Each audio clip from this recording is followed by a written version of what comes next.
Hello, everybody, and welcome. Today with me there is Robert St. Clair. Robert is a strategist at Fullerton Fund Management from Singapore. Welcome, Robert. Good morning. Pleasure to be here. Robert, today we want to discuss recent development in Southeast Asia and ASEAN countries. Southeast Asia has been hit hard by COVID-19 outbreak. Which countries are performing well during the crisis and which ones suffer severely currently?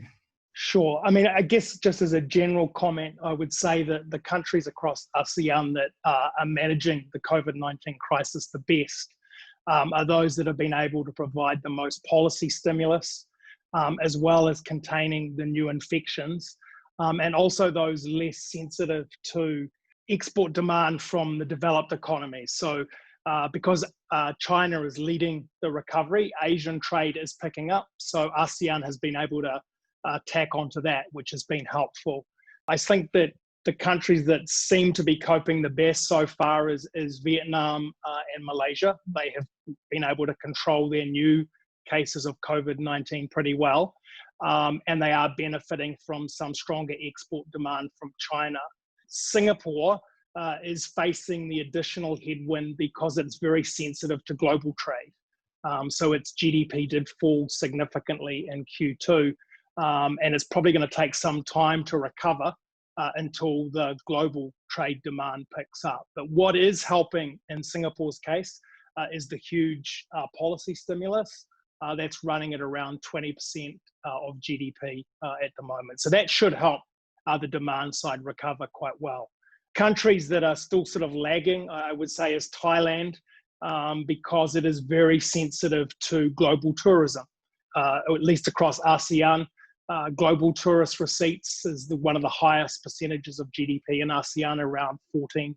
So their retail sales have dropped a lot over Q2, and the recovery in Thailand will probably need global tourism to rebound. Indonesia is sort of at the different end of the spectrum in that it's still having its new COVID-19 cases are trending higher. So that's creating an additional headwind for confidence, I think. And its GDP is quite weak, and the share market within Indonesia is lagging the rest of the region. And with their fiscal deficit getting a bit worse, they haven't been able to provide as much policy stimulus as the rest of ASEAN. So Indonesia's policy stimulus is running at only around 6% of GDP. And the Philippines would be the other one I think that is also struggling. It has had a significant fall in manufacturing and GDP. And of course, its new COVID-19 cases are still trending higher. Overall, in aggregate for the ASEAN economies, the IMF expects that their GDP will fall by about 2% on average, which is less than the global slump, which is around a 5% fall in GDP. But I think looking forward, it's more promising for the region because the forecast rebound next year is actually stronger than global growth. So ASEAN is expected to rebound to about 8% growth on average versus the global recovery at around 5%. So I think the forward-looking indicators are still quite positive for the ASEAN region. So in global capital markets, we have seen this breakdown in March, and since then a strong recovery in most stock markets. How is the situation in the ASEAN countries? Are we already at pre or near pre-crisis levels there? And also, what did this do to the current valuations of stocks? Mm-hmm. Yeah, so I think firstly, in terms of market performance, the cross-country performance kind of fits with the macro backdrop that I outlined earlier. So the markets that are already at year-to-date highs are China, Taiwan, and South Korea, whereas the laggards are Thailand, Indonesia, Singapore, and the Philippines.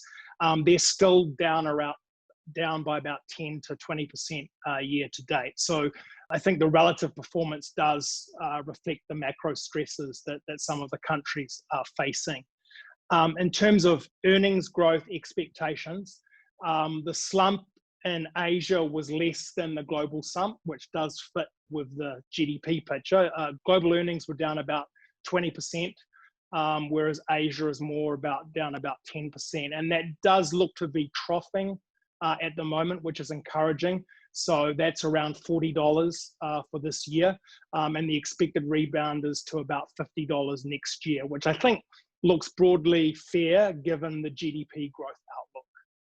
So in terms of your portfolios that you at Fullerton Fund Management are running, so how do you shift your portfolios there?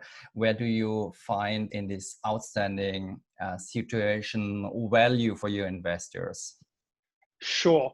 I mean, we still favor the sectors that seem best positioned to navigate the new normal post-COVID-19 environment. So that's things like technology, consumer staples, utilities, and healthcare. And I think that as the recovery gathers momentum, some sectors that have been lagging, like industrials and financials, might provide some catch-up buying opportunities. We're particularly positive on technology, and especially in China, because the 5G network rollouts there, as well as ongoing shifts towards e-commerce, should be quite supportive. And in addition, I guess the rebound that we've seen in industrial metals and raw materials does signal that some of China's industrial and older economy type stocks are set to improve, which should help to broaden the rally. I think overall, when it comes to share market performance in ASEAN, the stronger demand in China should be beneficial because intra-Asia trade growth is, while it's suffered, it's still relatively stronger than global trade growth. So that will help the stock markets rebound. When it comes to global supply chains, we have seen a lot of labor-intensive work moving away from China to especially Southeast Asia. So is this a long-term trend? Will this trend continue? And what is the effect of COVID-19 short-term on this trend in supply chain?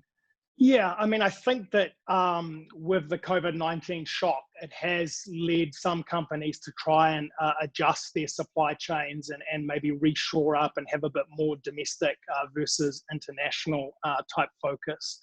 So I think that those trends may at least continue until we get maybe a COVID-19 vaccine. In terms of, I suppose, the role that China plays in the region in terms of its manufacturing. I mean, you're right that China is obviously a global leader when it comes to manufacturing. And I think that the scale of it is always going to be very significant. But the opportunities for ASEAN economies to contribute is more in the labor-intensive manufacturing type sectors, especially like consumer apparel. So we've already seen sort of over the last decade that apparel exports from key ASEAN economies like Vietnam, Indonesia, India, and also Thailand have increased significantly. So I think those trends will continue.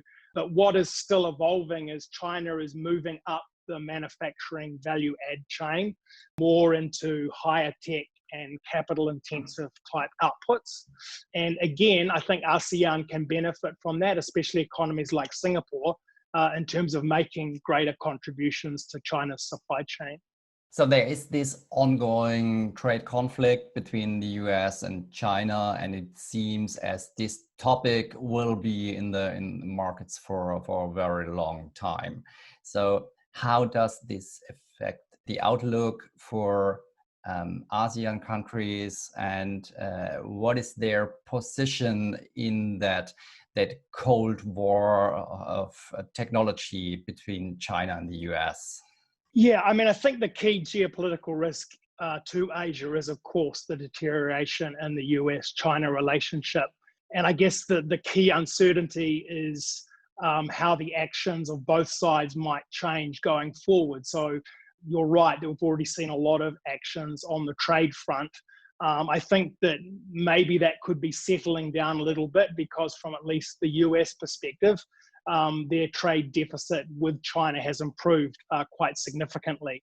So there might be kind of, I guess, less pressure on US policymakers to act on the trade front.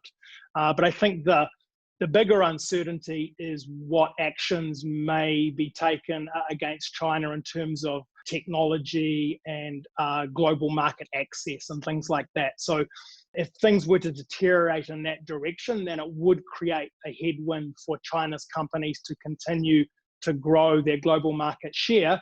And that would spill over to ASEAN because, as I say, intra-Asia trade is quite significant.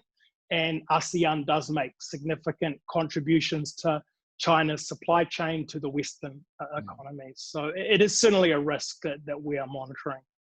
This was Robert St. Clair from Fullerton Fund Management. Thank you very much, Robert, for being with us today and sharing your views. Great. Thank you very much. Pleasure to have had me. Thank you.